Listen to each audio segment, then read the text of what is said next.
Now that performance should shut up the Duchesne haters until Monday, depending on what happens on Sunday. Yes, it should. Now about those UC Saros haters. The man made 52 saves. What more does Preds Nation want out of him? Everybody's hands go up, way up, as Nashville Predators defeat the Carolina Hurricanes by a score of 5-4 in double overtime of Game 3 in Nashville, Tennessee, Friday night. On the back of a 3-goal performance of the newly created Forsberg-Johansson-Duchesne line, the Preds cut into the Carolina Hurricanes playoff series lead 2-1, hoping to tie it up Sunday afternoon right back at BridgeHome. Victor Arvidsson is out for Game 3.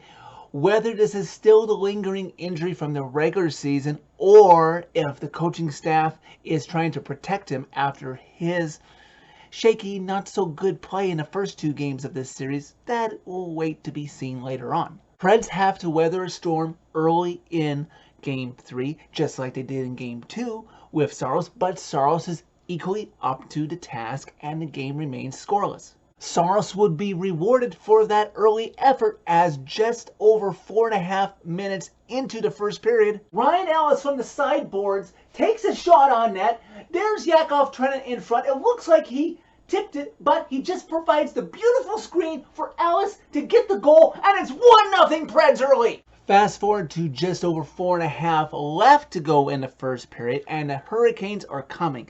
And a desperate shot by Sebastian Aho on Saros that's tipped by Roman Jossi's stick, and it's in 1-1. Late in the period, though, with just about 30 seconds left in the first period, Saros starts a breakout from his zone to Ekholm. Ekholm quickly gets the puck ahead to Philip Forsberg, who is in on a partial break, and he draws a penalty. And Philip is like, heck no, I don't trust our power play to score right now. I'll just do it myself. And he goes in on Nedeljkovic and goes like he's going to go forehand, but quickly goes back and scores 2-1 Preds after the first period. Preds on a power play early in the second period, and even though it wasn't able to score at that point, it does look more like a unit than it did on Wednesday. Heck, on that sequence, if Eeli Tolvanen was a right-handed shot, it certainly would have been 3-1 Preds at that point. Unfortunately, though, that power play would prove that you have to be able to score on the opportunities that you are given, because if you don't, it can sometimes come back to bite you,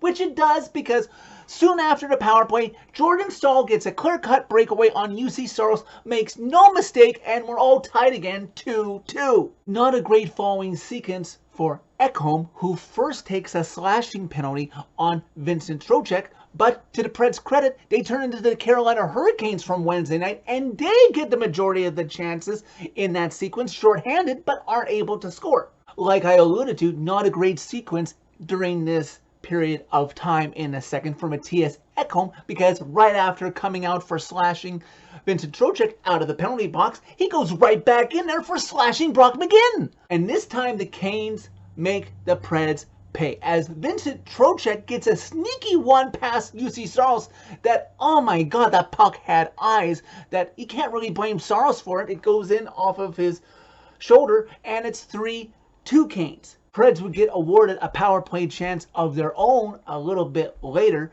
on a delay of game penalty that, if you saw it, Rod Brind'Amour clearly didn't agree with, and if you've heard his post-game comments, he wasn't happy with the officiating overall, because soon after that delay of game, Jordan Staal gets penalized for tripping Luke Kunin, and the Preds go to a 5-on-3. For those of you who follow me on Twitter, you may have seen that it was at this moment that I tweeted out, if the Preds can't score one power play goal on a 5-on-3 for almost 90 seconds, they might as well hand the Canes the series right then and there. Well, the hockey gods were listening. The Preds players are keeping the puck in the Carolina zone. Good, solid pressure right in front of Nedeljkovic, not letting the Hurricanes get the puck out. There's a mad scramble. Puck is loose right in front of the blue crease. And there's Mikael Granlund. There's a bang at home. 3-3. Let's go! Second period comes to an end. These two teams really starting to grow a hate for each other, all tied at 3. Preds get some solid looks on a power play they got awarded in the third period early on, and though they didn't score, the power play is looking better and better. It just needs to execute. And just over 5 minutes or so into the third period, face-off win to Nedeljkovic's left, and the puck comes to Ryan Ellis, who takes a shot on net. The NBC crew is not really paying attention, so bad goal call on them, and Ellis' shot goes on net, and in front is a man who needs to come up big if the Preds have a chance to upset in that series. Number 92, Ryan Johansson tips it home, 4-3 Preds! The minutes start to tick by as Preds fans are getting nervous. Are they going to be able to win this game and cut the series lead to 2-1? Tanner Jeannot takes a cross-checking penalty with about 6:19 left to go in regulation, and it's all hands on deck to make sure the Canes don't tie it. Preds kill off that penalty, and now we're under 4 minutes left to go in regulation. Saros would make a great save, but then the puck would come out to Pesky, and he takes a shot. Oh, and it goes in. Roman Josi, who is trying to block it, deflects it, and Saros is unable to readjust to stop it. It's 4-4.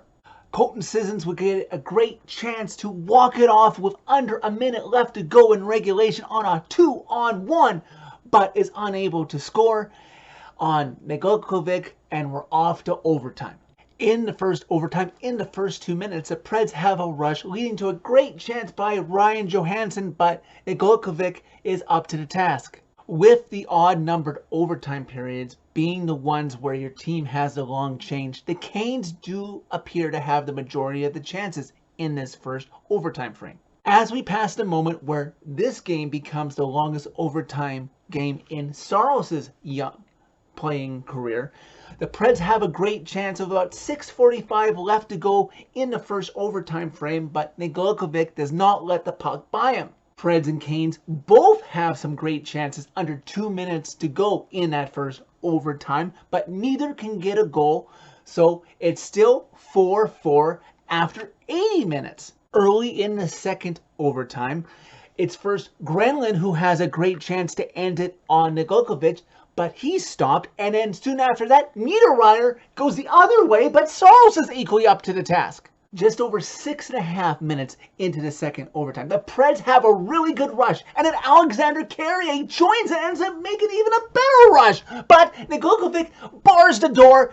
This game does not seem to want to end, still 4-4. The longer this game goes, the closer it gets into the top 5 of longest Preds overtime games of all time. We've got Mike Fisher's triple overtime game in 2016. We got Brent Seabrook in Chicago in 2015. And we got Matt Halischuk in double overtime in Vancouver in 2011 in Vancouver. Before long, this game becomes the second longest overtime game ever to be played inside Bridgestone Arena. 8:20 left to go in the second overtime. Matt Duchene draws a penalty. A Preds power play that went 0 for 7 on Wednesday night in Raleigh and is 1 for 6 so far on Friday night has a chance to end it. You have to capitalize on these opportunities because in overtime, you never get 2 power plays in a row usually. The refs are going to look to call you on something to give the other team a chance. Tolvanen is also close to ending it and putting himself in Preds lore for all of Smashville, but he hits the post. Preds with some good overall offensive pressure on that power play, but are just unable to convert. But I think that power play chance sparks something in this team Friday night. Roman Josi out of the Preds zone with a stretch pass to Matt Duchene, pushes off of a Carolina defenseman as he goes into the Canes zone, and solo effort, and Nedeljkovic goes down to try and poke check it, but it's no good. Duchene roofs it. Preds win in double overtime, 5-4. They are back in this series down 2-1. Game 4 is on Sunday afternoon back in Bridgestone. Well, there you have it, folks. You can rest a little easier. Another playoff year for the Preds where they will not be swept. Ultimately, this game beat Matt Halischuk's OT winner in Vancouver in 2011 by 3 seconds to become the third longest Preds playoff overtime game, only trailing Brent Seabrook's Game 4 overtime winner for Chicago in 2015, and of course, reigns supreme. Number one is Mike Fisher's triple overtime, deep into triple overtime back in 2016. They're not back in this series just yet. Obviously, they still trail, but they fed off of the BridgeHome faithful on Friday night and should have Carolina a bit concerned. The Preds proved to themselves, and maybe Carolina, though they may not admit it publicly, that Nedeljkovic is actually human and can be beaten more than 2 times in an entire game.